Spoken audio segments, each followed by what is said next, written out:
Now, the great young lady, Ashley, that gave this to me just had a baby. She's fine, the baby's fine. Ashley, congratulations, and God bless you both. I grew up in Texarkana, Texas, 5 blocks from the Arkansas border. I know from my hitchhiking trips through Arkansas as a child, it's a beautiful state. But let's put in perspective just how big Arkansas is. This little red square here is Arkansas in the United States. The population of Arkansas is 2.4 million people, and that turns out to be less than the population of Dallas and Fort Worth, the Metroplex combined, the population of 2.7. Much smaller than Los Angeles with 3.5 million, or Chicago with 2.8 million, or New York with 7.3 million.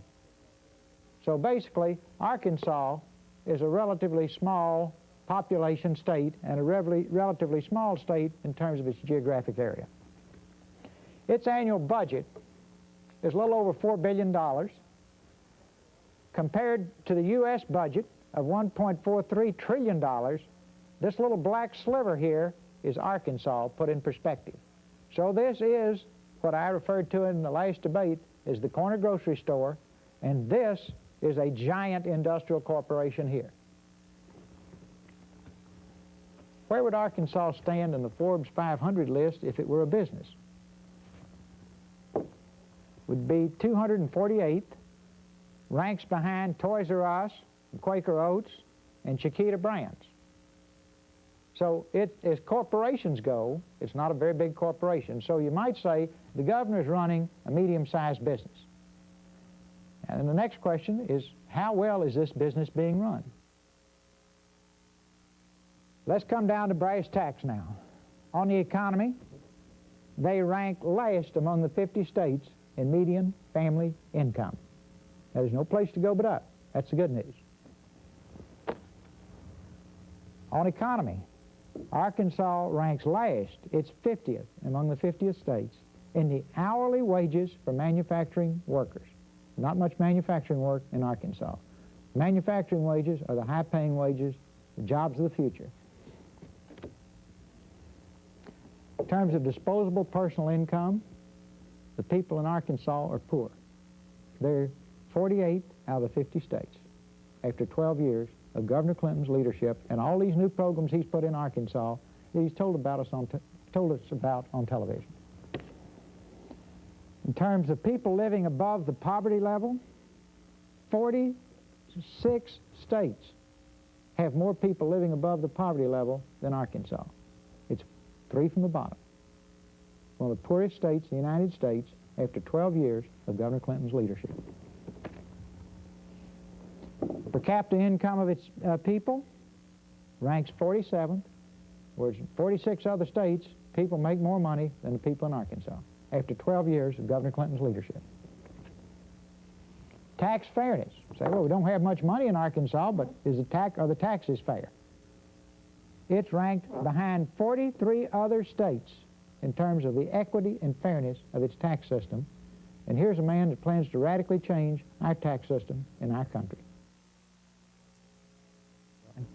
We talked a great deal about the governor's programs for children, his wife's programs for children, their interest in children, and there's no question in my mind that their interest is genuine.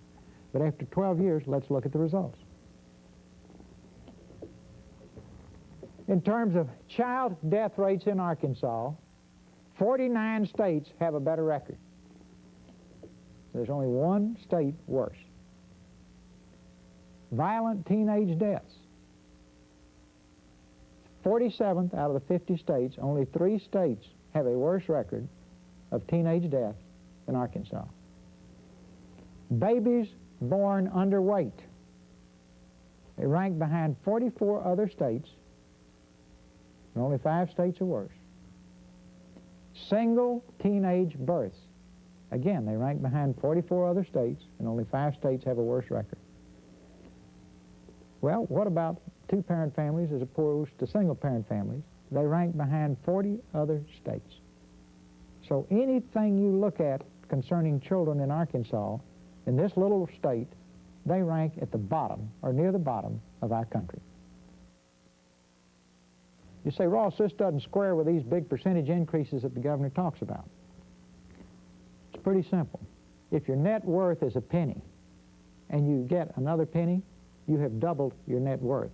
Whereas when you're at the bottom and you make a tiny little bit of improvement, you can show a significant percentage increase.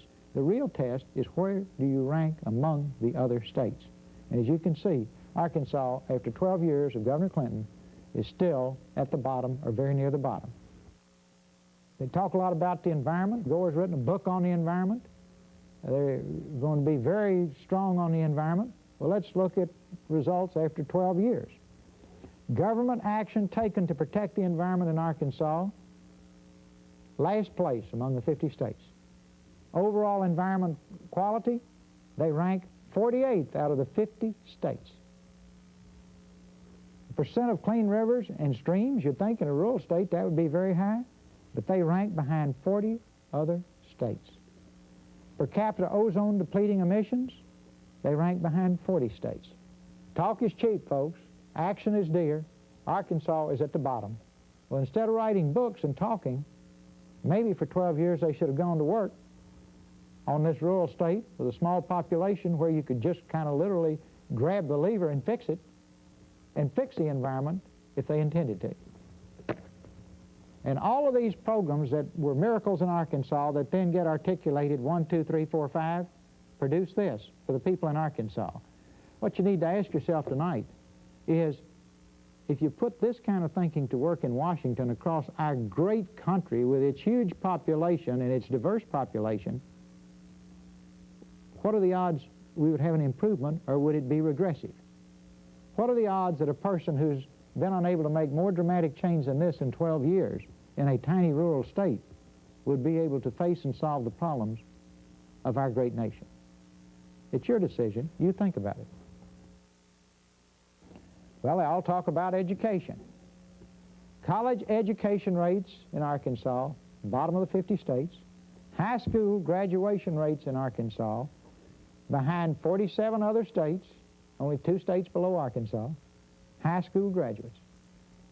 Now, our future and our children's future depends on their education, and when you're 50th and 48th here, and that's the best you've been able to do in a little state where you can literally just sort of grab it by the ears and fix it, what chance would a person with this performance record have of facing and solving the problems of our great country? Per capita education spending, only 1 state spends less than Arkansas, and here you see the result down here. Teachers pay, only 4 states spend less than Arkansas, and the results are shown here. I guess after I finished studying Arkansas, I was confused, and I couldn't understand how Arkansas could be the role model that we would use to reindustrialize America. And then I started studying the industries in Arkansas, and I'll sum it up right here. The governor talks about all these dramatic improvements in employment and jobs and what have you that he's created in Arkansas. Let's take a quick look at it. 1 out of 5 jobs in the last 12 years created in Arkansas has been created in the poultry business. Now, this is not an industry of tomorrow. This is honest work. It is hard work. The people that do it are world-class people. But if we decide to take this level of business creating capability nationwide, we'll all be plucking chickens for a living. And certainly this does not give us the job base that we want for ourselves and for our children. Now, what does a person in these chicken factories make? About $7 an hour. That's it. So I guess you could sum it up, you know, the chickens keep on clucking and the people keep on plucking after 12 years of Governor Clinton's leadership. Without questioning his commitment or his ability, you have to decide when you go to the polls, is this man qualified through background and experience to face and solve the incredibly complex problems that our nation must deal with? It's your choice. Here is where Arkansas is today. It's called the land of opportunity. I had it on all the license plates as I grew up, the land of opportunity. It can be the land of opportunity, but as you can see from these charts today, or tonight, Arkansas has not yet realized its potential and its opportunity. Now let's look at the real world. Our children's futures are not in the poultry industry. they're not in the worst education system in the 50 states, and on and on and on and on. The industries of the future are right here. Microelectronics, biotech, telecommunications, civilian aviation, computers, software, and robotics. Is there anything in the governor's background or experience to develop overall comprehensive plans to bring the industries of the future to our great country when the best he could do was expand the chicken business in Arkansas? Now, this is your decision, but I wanted you to have a few facts because I'm sure that you are exactly like I am. You listen to all these wonderful programs in Arkansas. You hear the 1, 2, 3, 4, 5 solution for our nation. You say, gee, this is terrific. Let's go do it. But then if you go down and check what has been done in 12 years, what you find is a situation that will not solve our country's problems. Kind of like Will Rogers, about all I know is what I read in the newspapers. And here's some interesting comments from Governor Clinton's hometown newspaper. They say that Governor Clinton is leaving the state's Department of Human Services in disarray. He's leaving the medical payments slashed and its programs uncertain. They say that Governor Clinton had to be sued to do anything meaningful about the scandalous disregard of abused and neglected children in the state's care. They say that Governor Clinton's attitude toward releasing prisoners has been equally irresponsible and that constitutional reform has languished on Governor Clinton's watch. His own newspaper says Governor Clinton's environmental policies add up to little more than delay and neglect. They say that Governor Clinton may be running for president on a soak-the-rich appeal, but that his tax policies in Arkansas have been to hand out exemptions to large corporations and to soak the middle class. They admit that Governor Clinton is a great campaigner. They say Bill Clinton has proved to be a very mediocre administrator of the state of Arkansas. They ask in his hometown newspaper, are there any steadfast principles besides winning the next election that Bill Clinton would never compromise to win popularity? They say that Governor Clinton has mastered the art of equivocation and that there is something almost inhuman in his smoother responses that send a shiver up the spine. It is not the compromises he has made that trouble so much as the unavoidable suspicion that Governor Clinton has no great principles to compromise. His hometown newspaper goes on to say, how can we recommend him to America as a leader? Now let's take a look at President Bush's record in managing our country's economic affairs. I'm going to have to use my voodoo stick that Ashley gave me because, you know, back in the 1980, when he was running against President Reagan for president, he declared trickle-down economics is voodoo economics. Well, we can look at a 12-year record of it now. They continue to practice it. It's created a $4.1 trillion debt. We had a $1 trillion debt in 1980 when we started this practice. And again, I'll sum it up. Trickle-down economics didn't trickle. This is a huge burden for us to bear. We can't pass it on to our children. Now, if you understood managing money, you'd never let this happen. 70% of our $4 trillion national debt is due and payable in 5 years, and they do that to keep the interest rates low. But every business person listening to me tonight knows that you don't finance long-term projects with short-term money. And everybody that's quick with figures has already figured out that if interest rates move up 1%, it adds $28 billion to our debt. Just that little fluctuation in interest rates, because we have 70% of it financed short-term. Again, they just don't know how to manage money. Now, the money they're managing used to be your money. The debt they're building up belongs 100% to you and me. You need somebody up there who knows how to watch the cash register. The net effect of this is, through this mismanagement, is everybody west of the Mississippi, income taxes, ordinary income taxes from individuals that come into Washington, go strictly to pay interest on the national debt.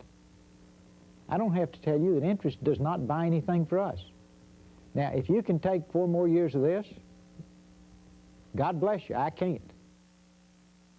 Another indication is, as a result of this, the dollar continues to deteriorate, And what used to be $1 in 1950 is now 18 cents today. As you know, it's not only how many dollars you make, it's what will $1 buy. Well, $1 is buying less and less and less because of the mismanagement of our country's economy. And the fact that the people in Washington, and specifically the President, don't understand business. And our problems used to be those of the Cold War. Our problem now is to rebuild our country, to reindustrialize our country, and to put our people back to work. There's only one candidate running that has done that in his business career. It's up to you. Pick the person you feel will best serve you. I bring this chart to your attention because it shows that the people in Washington, the President specifically, don't understand business. The number of manufacturing employees in our great country is now less than the number of employees, local, state, and federal, at all levels. To be a superpower, we have to make things. To be a great country, we must manufacture. The highest paid working jobs in the world are manufacturing jobs. And yet, during the past 12 years, when President Bush has been in Washington, as Vice President and President, and was in charge of deregulation as Vice President, we've shipped whole industries overseas.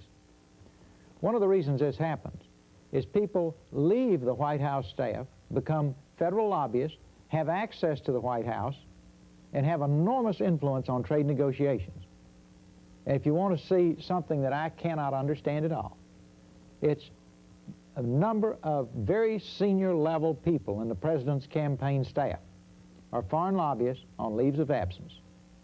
They're certainly not representing our interests, and I find it obscene that he tolerates it.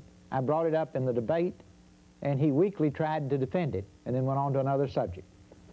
But it's happening big time, and it's costing you jobs big time. The net effect of this type of hands-off, closed-eyed, hands-over-the-ears management is this right here.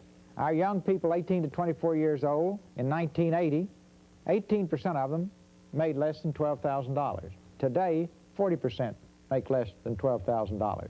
Our country is going backward, not forward. The good jobs are no longer here.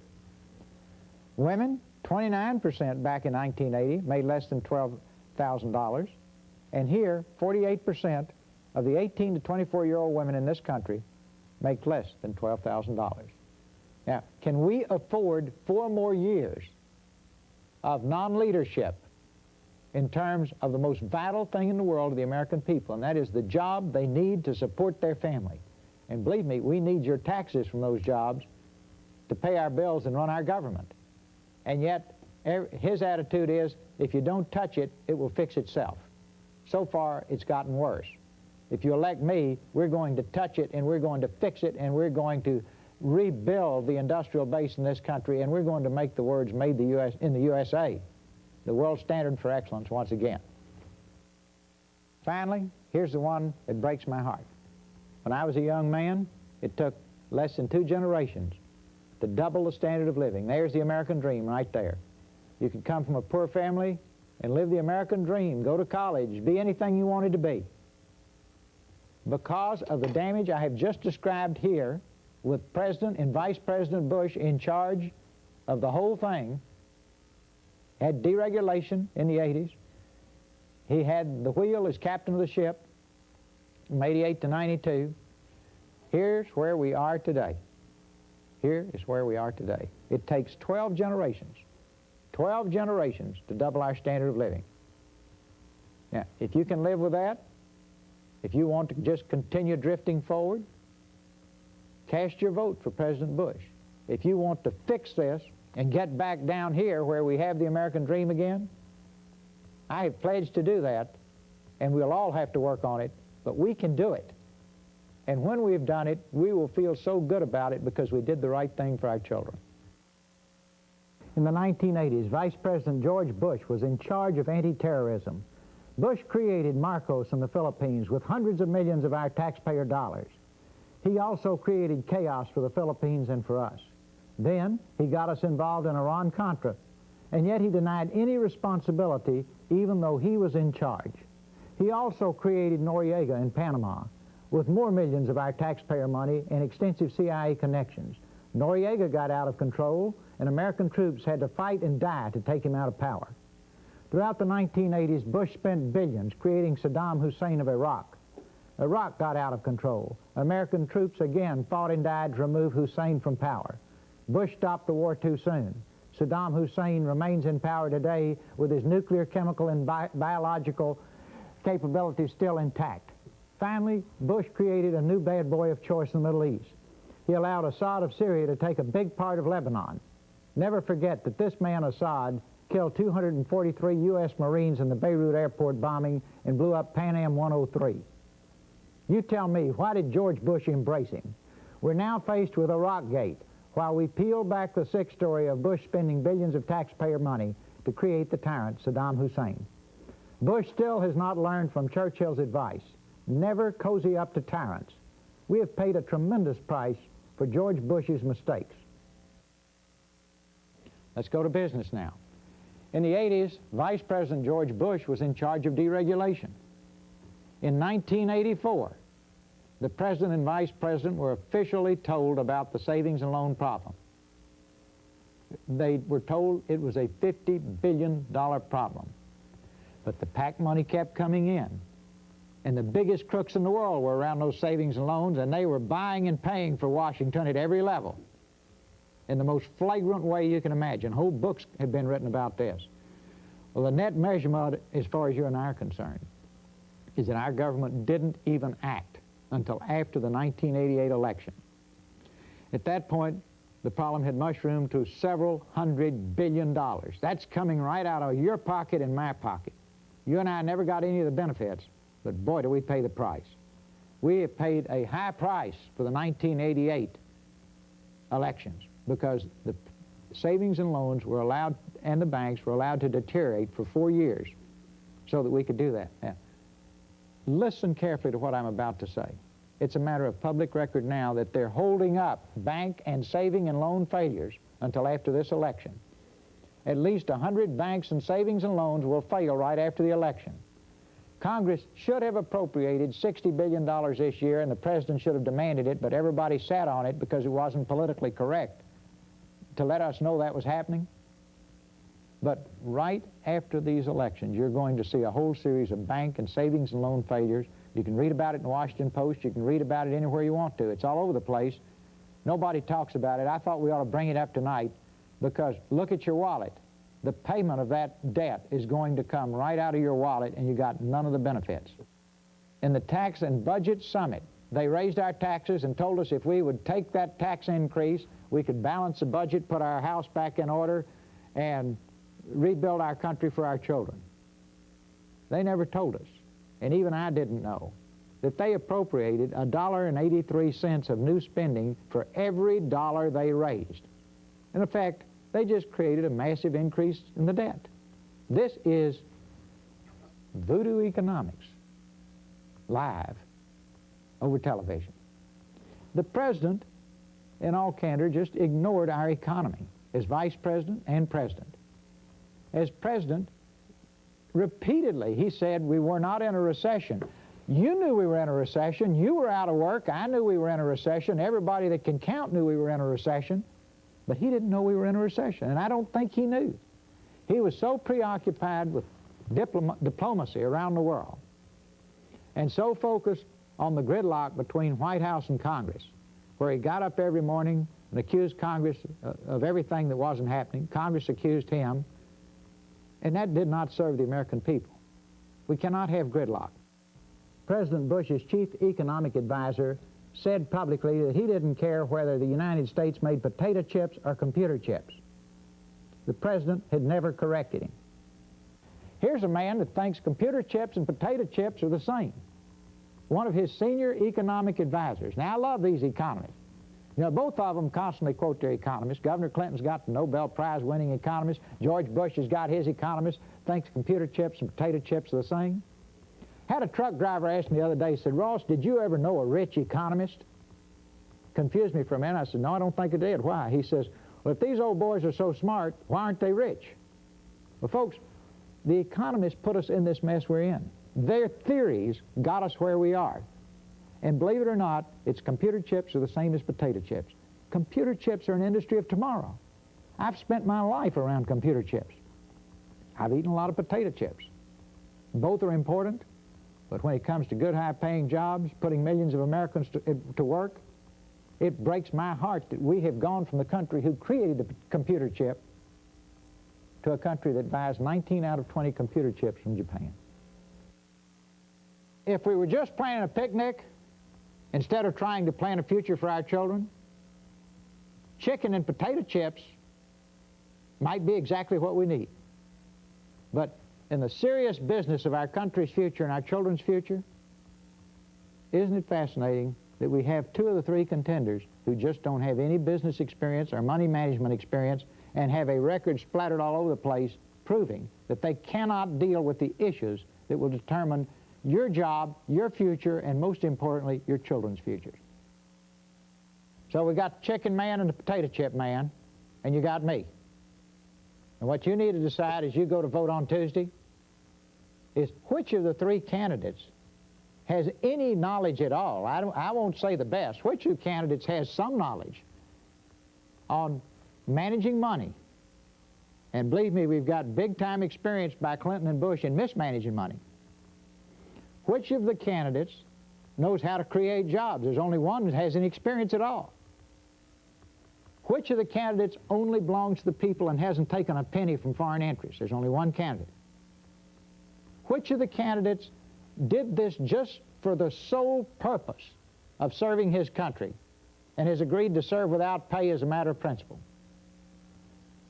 Which of the candidates has said again and again and again that he will be the servant and you will be the boss? I haven't even heard that from the other two. Only one candidate understands who owns this country. You own this country. And finally, you look squarely at me and say, why is he doing this? Surely all of you know now there's just one reason. I'm doing it because I love the country, I love you, and I am deeply concerned about having all of our children and grandchildren live the American dream that you and I have experienced. Potato chips and chickens are not America's future. Good night. Come on, let me show you what it's all about. I have a business proposition for you. Holy cow! It's all about a